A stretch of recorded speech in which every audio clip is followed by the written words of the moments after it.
Good morning, agents, and welcome to another daily episode of Targeted Loot Today, your daily farming guide for Friday, February 5th. In this series, we cover a lot. We got the Targeted Loot map, Dark Zone exclusives, highlights for the weekly vendor resets, and build and farming suggestions as well. This is Shadow Gaming, and if you're new to the channel and enjoy this video, consider pressing the thumbs up and subscribe buttons below, and if not, a thumbs down. And always remember to hit those bell notifications to all so you never miss a daily morning video, and comment below if you have any questions or feedback whatsoever. Otherwise, let's get this video started.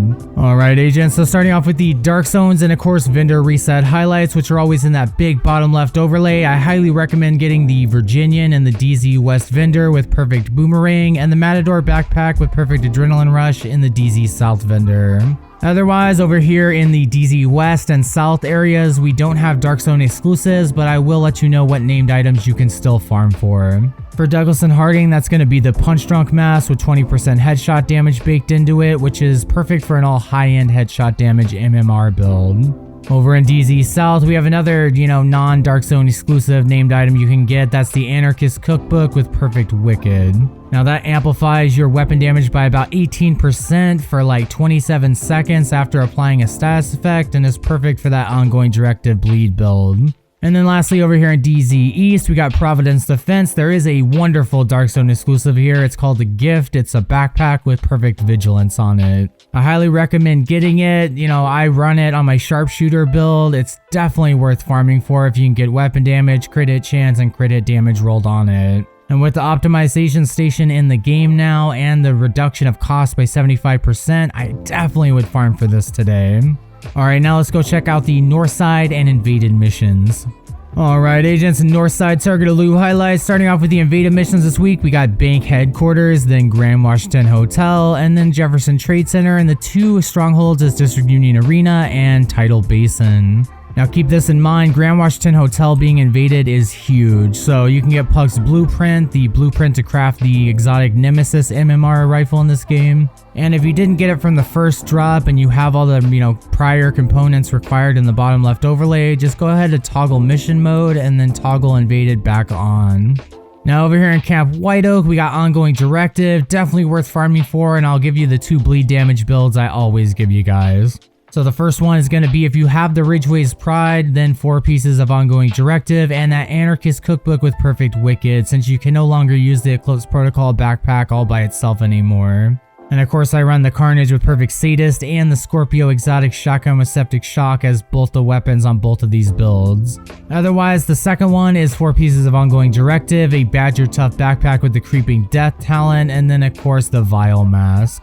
Next up, we got Future Initiative at Coney Island Ballpark. Now, of course, the chest and backpack are Iron Horse Raid exclusive, but no worries, I got you guys covered. So what you do is get an Alp Summit chest piece with Empathetic Resolve and like a Murakami or Richter and Kaiser backpack with Safeguard on it, and that is a great non-raid exclusive healer build. Next up, we got Petrov at Coney Island Amusement Park. You can of course farm for the Contractor's Gloves with 8% damage to armor baked into them, perfect for any LMG build or if you're stacking damage to armor. And last but not least, we got Hanayu at Manning National Zoo. You can farm for the Force Multiplier backpack with perfect combined arms, giving you 30% skill damage, but you have to shoot at something every 3 seconds. So the alternative to that would be running tech support or the percussive maintenance with perfect tech support, although it's on an Alp Summit bag unfortunately. And really it's up to you what you want to do, but you can get the Force Multiplier here. Otherwise, Kinley College is closed and the Summit you pick your own targeted loot, so let's go check out what we got on the west and east sides of Washington DC now. Alright, agents, west side targeted loot highlights. Starting off with the gear sets, I'll start off with Hunter's Fury because first off, it's probably my favorite gear set in the game for SMGs and shotguns most definitely, and also it's at Roosevelt Island, so you could farm this on Legendary if you have the means to do so. What I recommend is my favorite Hunter's Fury build. That's 4 pieces of Hunter's Fury, the Death Grip gloves, and the Memento backpack running the Dark Winter and the Scorpio. I always run this build, and I'll give you an alternative build with a little bit more damage, but either way they always have 3 armor cores, 4 red cores, and then 1 skill tier. So the alternative would be a 4-piece Hunter's Fury, and then a Sokolov chest with Intimidate, or my favorite, Obliterate, and then the Memento backpack running the same weaponry. Next up, we got Aces and 8s at Potomac Event Center. Now, this is a great headshot gear set. I highly recommend using 3 pieces of Aces and 8s, then mix it with 2 pieces of Aralda Holding, one being a backpack with Vigilance or Composure on it. And then of course the Chainkiller chest piece with Perfect Headhunter, and then I run the Mantis as my primary, and as a secondary the Ekim's long stick. Next up, Striker's a Foggy Bottom. I only recommend ever using 3 pieces, never any more than that, and that's just to calm down the Merciless or for an LMG build with Perfect Frenzy on it. And then lastly, we got True Patriot at Lincoln Memorial, my second favorite gear set in this game, definitely worth farming for. My True Patriot build will be in the top title card as well, just like I did with Hunter's Fury. And that of course is 4 pieces of True Patriot, the Memento backpack, and a Sokolov chest, but this time definitely use Intimidate, do not use Obliterate, and you want to run the Lady Death and the Mob. For normal targeted loot, we got Eligard over here at Darba Research Labs for you shield build users, and then knee pads at the Pentagon, so you got 2 exotics, Sawyer's knee pads, and Ninja Bike Messenger knee pads to farm for. For the Ninja Bike Messenger knee pads, if you vault or cover to cover, you get 25% bonus armor, and it instantly reloads your weapon. And with Sawyer's, as long as you're sitting still every second, you gain 1% weapon damage all the way up to 30% weapon damage. You can of course also farm for the Fox's pair knee pads with 8% damage to targets out of cover, which is multiplicative damage, the best type of damage in this game, especially paired with 10% on your main weapon. But I of course always recommend farming the brand over the type, so if Overlord is available on the map today, I would recommend that over the Pentagon today. Next up, we got Bellstone Armory at Tidal Basin Stronghold. You could farm for the named chest piece, the Everyday Carrier with Perfectly Efficient, although I've never used this, so please comment below and let me know if you like it and if you used it before. Otherwise, the Liquid Engineer backpack with Perfect Bloodsucker is unfortunately a Dark Zone exclusive, so you're gonna have to wait to farm backpack targeted loot or Bellstone in the Dark Zones. Or of course, I've had multiple questions about this, so real quick I'll show you the global event shop. Alright agents, so right here starting at the White House, you're gonna go right over here where the seasons people are, and then go to open menu, and this is the global event shop. I recommend the named item caches and the optimization cache. Of course, they cost stars, the named one costs 8 stars, 12 stars for optimization, so I recommend highly either one of these. Otherwise, the rest of them I don't really recommend, maybe even an exotic cache if you need one. Back to normal targeted loot, we got holsters over here at DCD HQ. You got 3 exotics, the Waveform holster, which is awarded at Season 4 level 90, the Imperial Dynasty holster, and the Dodge City holster.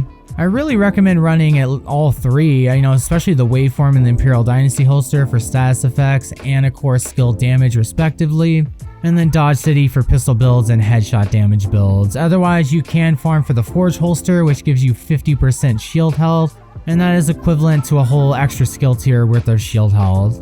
Next up, we got gloves over here at the White House area. Although there's only 2 control points here to farm, you can always reset them. I recommend farming the BTSU data gloves, which grants overcharge to you or any ally that's at skill tier 6. You can of course also farm the contractor's gloves here, but I recommend farming Petrov for sure. And really, that's all I recommend for the west side. The Alp Summit at Federal Emergency Bunker, you can farm the, percussive maintenance backpack with perfect tech support like we were talking about before, but really, that's all I'm gonna recommend. Let's go check out what we got now on the east side. Alright agents, east side targeted loot highlights. Starting off with the gear sets, I always skip Tip of the Spear. It just increases, specialization weapon damage. I don't recommend it ever, but I do recommend Foundry Bulwark for sure for a tank build. Now keep in mind that the chest and backpack, just like Future Initiative, are raid exclusive to the Iron Horse raid, I believe on normal difficulty as well. But what I recommend is running 4 pieces with an Emperor's Guard knee pad with that 1% armor regen, and then throw in some Bellstone Armory for more armor regen. Just stack everything into armor regen and you'll be almost invincible. And then the last gear set we got on the map over here is a Close Protocol at Judiciary Square. I'll put my favorite fire damage build in the top title card right now. That's 4 pieces of a Close Protocol, the Imperial Dynasty holster, and 1 piece of Golan gear. I always run that usually with the Pyromaniac with Perfectly Ignited, and then of course the Chem Launcher, the Firestarter Chem Launcher, and the Stinger Hive. It's great on any type of content. For normal targeted loot, first off we got Empress at Southwest, especially near No Hope Hotel, where I got a great XP farm still. So of course you got Empress, which has multiple values to it. So first off, my favorite turret and drone build has 3-piece Empress, 2-piece Hana U, and 1 waveform holster on it with kinetic momentum on the chest piece and the force multiplier backpack. And then of course you want to run the capacitor as your main weapon and the harmony is your secondary, and I'll put that build video up in the top right as well. You can of course also farm for the battery pack with perfectly calculated or Caesar's guard with perfectly skilled. Both of those are Empress named pieces you could farm for in the light zone. Next up we got masks over here at Air and Space Museum. You got 2 exotics, the Coyotes mask and then of course the Vial mask. The Coyotes is great for DPS builds, and if you're in a group of any all the way up to 4, only one of you needs to be wearing it to gain the benefit of it all. And then for the Vial mask, the debuff is greatly increased by running the Demolitionist specialization, so keep that in mind when you're making a build around it. Otherwise, you can farm the Punch Drunk mask here with 20% headshot damage if you don't want to go in the Dark Zone to farm Douglas and Harding. Either way, it'll eventually drop. Next up, we got rifles over here at Viewpoint Museum. Now, of course, you got the Merciless and the Diamondback, the 2 exotics. Now, the Merciless has absurd amounts of recoil, so you need 3-piece striker braced on your chest piece or weapon handling all over your gear. And then, of course, with the Diamondback, it only has 5 shots, but it hits hard. The agonizing bite seems pretty cool and works kind of now like it didn't used to back in Title Update 8, and it's good in PvE and PvP. Otherwise, I would recommend the 2 named rifles that drop in the light zone, the Surge with perfect spike and the Baker's Dozen with perfect lucky shot. The Surge you can actually pick up over here at the theater this week at the vendor as well.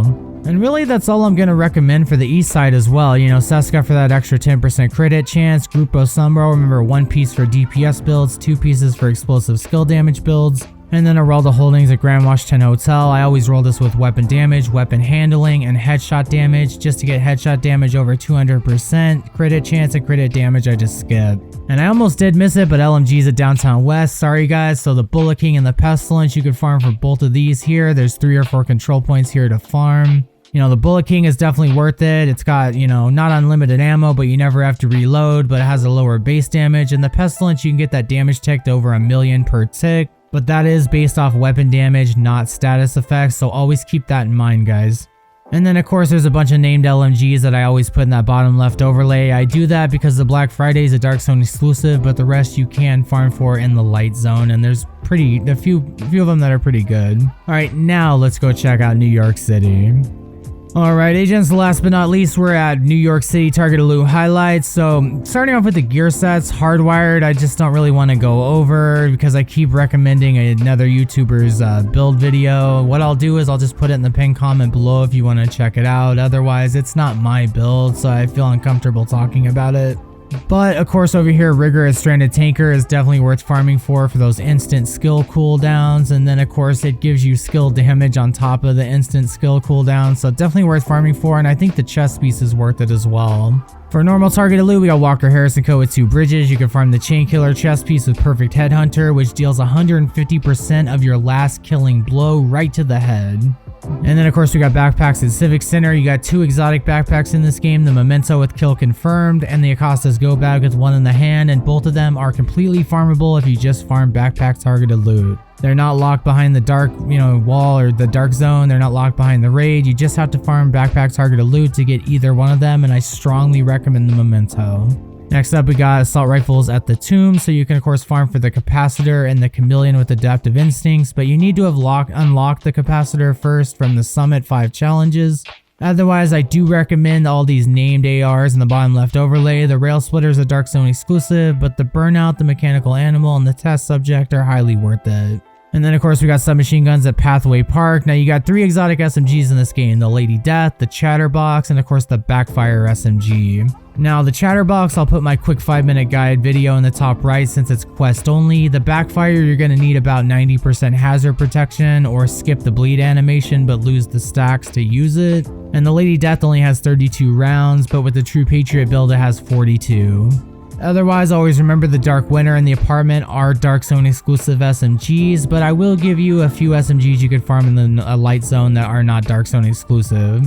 and that's going to be the Grudge with Perfect Vindictive and the Safety Distance with Perfect Outsider, and both of those are really good on their own respective builds. And the last two things I'll mention is Badger Tough at Battery Park. You can farm the 0F's chest piece with Perfect Unbreakable, which repairs 100% of your armor. The cooldown is 55 seconds. And of course, you can also use it to donate to the first part of the project for Ridgeway's Pride as well.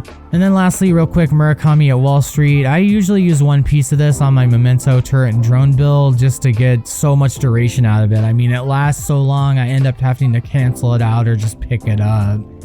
Alright agents, well that was your daily farming guide for today. I hope you enjoyed the video, and if you did, consider pressing those subscribe and like buttons below. It really helps me out a lot, and if you didn't, just go ahead and give it a thumbs down. If you'd like to become a member, you can click the join button below. I'm working on more exclusive perks, and of course my Discord and clan as well. You know, I'm working on that always. And you always got to remember to check the video description and pinned comment below as well. There's going to be links to my clan and Discord, my merchandise store for Shadow Gaming, and then of course gear and weapon spreadsheets, weekly vendor reset website for you guys, just useful info. Anyway, be sure to stay tuned for more daily Division 2 content. This is Agent Shadow signing off. I will see you in the next video. Take care, agents.